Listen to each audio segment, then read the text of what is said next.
Заштитната ограда во која удри автобусот на Беса Транс не била според сегашните стандарди, туку според оние кои важеле во 2002 година кога се реконструирал патот. Причината е што во 2021 биле воведени нови стандарди за поставување заштитна ограда. Ова го изјави министерката за регионален развој на Бугарија Виолета Комитова. Таа сепак вели ова не е причина за големата трагедија, туку тоа бил пожарот, за кој се уште нема информации како настанал. Патот има долга историја. За жал, жртвите не можеме да ги вратиме.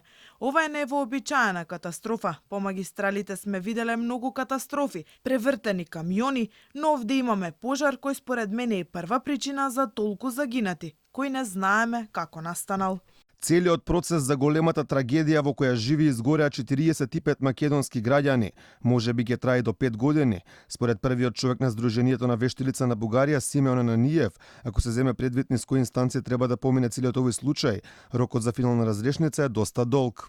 Целата процедура, предистражна постапка, истрага со вештачење, кривичен суд од прва инстанца со вештачење, кривичен суд од втора инстанца, врховен суд како трета инстанца, ќе биде минимум 5 години, под услов случајот да не биде вратена понатамошна истрага. Например, железничката несреќа во Хитрино, Бугарија, каде што 7 лица загинаа, речиси 30 лица беа повредени по експлозијата на цистерниот воз, ја чека одлуката од третата инстанца.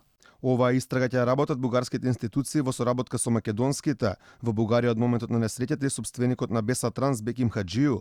Тој во интервју за БНТ вели дека останува кај источниот сосед за да биде достапен за истражните органи.